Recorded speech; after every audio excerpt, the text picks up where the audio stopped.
Welcome back to my culinary tour of the United Kingdom. I'm here in buzzy Brixton, where you can find tons of weird ingredients at these kooky little Asian supermarkets. What do you say? Should we go and check them out?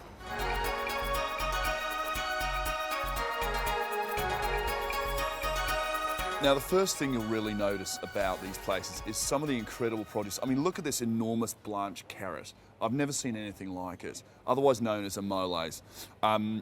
Also, there are these beautiful, dinky little aubergines, which, I mean, I just can't get enough of.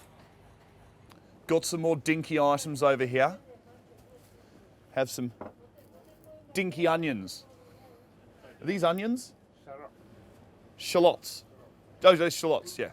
Beautiful, large, normal size aubergines, but they're longer than normal, which means they've got more flavour, crucially.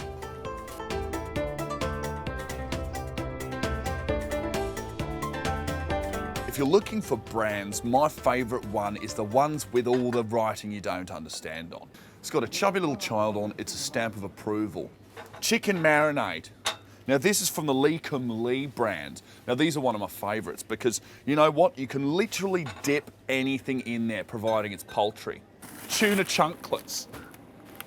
Now these are frozen tuna but beautifully frozen, really rapidly. Ramen's really popular, but it all started from little sachets like this. Frozen, fried, whatever. They're just noodles with some sauce. It's like a soupy noodle dumpling sauce.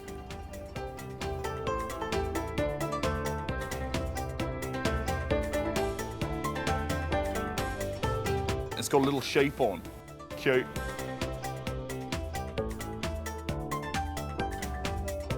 Look at all these noodles. Ramen noodles, beef flavoured noodles, chicken flavoured noodles, stick noodles, other noodles. There's loads of noodles, round pot noodles, prawn noodles.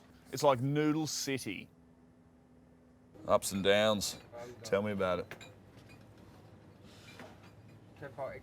£10. And all of that for 10 quid. £10.88. Thank you. See you soon.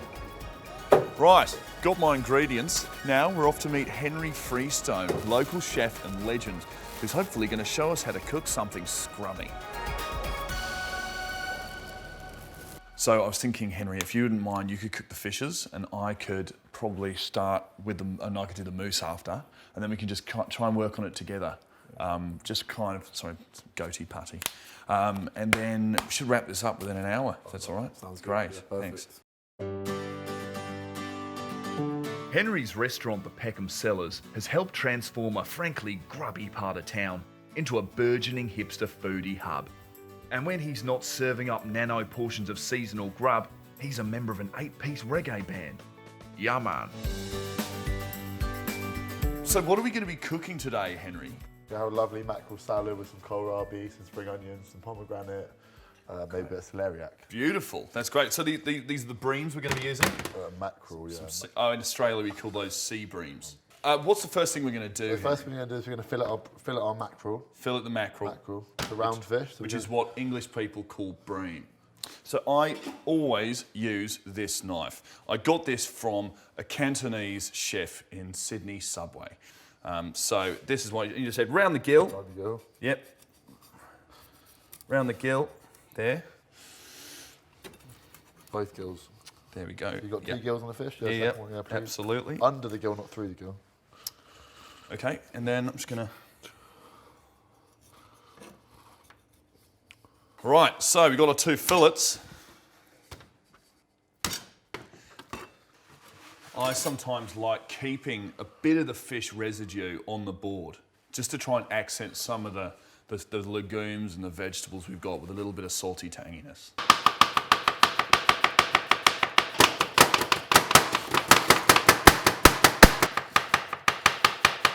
Gotta be careful, you might chop your finger off. Professional, it's fine. My mother started a Greek restaurant chain in Brisbane. By the time we were at our peak, we had 3 or 4 outlets. How many outlets have you got? We've got 1 at the moment. 1? Yeah. So, we've got our onions. What are we doing with them? What's so great about them? They add a crunchy, sweet element to our salad. Crunchy, sweet. And that's what you need in good food. You need salt, fat, and acid. And here's our acid right here. No, there's no acid in these. But they taste a little bit acidic. Onions have no acid. Well, they make you cry like, you know. Onions actually have a pH level of 5.5, making them acidic. But hey, Henry's not a chemist, he's a cook. Now, what's the situation here with, you know, local produce versus mass-produced? You're always going to get much better quality of food if it's... Mass-produced, absolutely. Well, no, I was going to say the opposite. But surely the mass producers know how to make them better than the average, you know, Tom, Dick and Harry with a little allotment. Local farmers better than big farmers. Big pharma. Big farmers. Big ruining the pharmaceuticals. environment. Okay, Right, what cool, next? lovely. Here. You're not going to season the fish first. Of course we are. Good. You're going to sprinkle a little bit of salt, which is the salt in the salt, fat, acid triumvirate.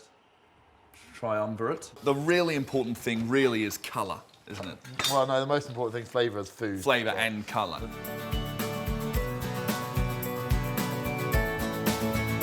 And it's looking great. It's on top of something pink and crunchy and acidic because of the onion. And what we're going to do, And every good add plate a of food. bit of feta. No. No, what are you doing? So, Henry, what have we got here? It's a beautiful dish. Pan-fried mackerel on a bed of kohlrabi, celeriac, pomegranate and red onion.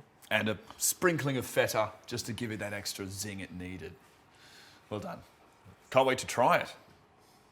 Oh, that's...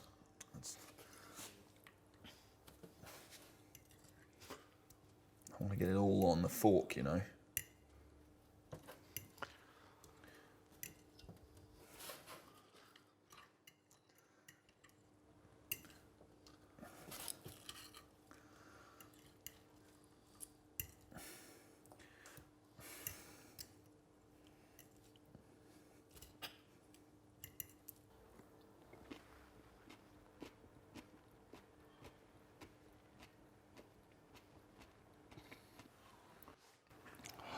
There's a lot going on there. I think it's maybe very fishy. There's some zing in there which just doesn't work. Henry, thank you so much. What a remarkable culinary adventure we've been on today. Tune in next time when we're in North Devon's answer to Saint-Tropez, Barnstaple. See you there.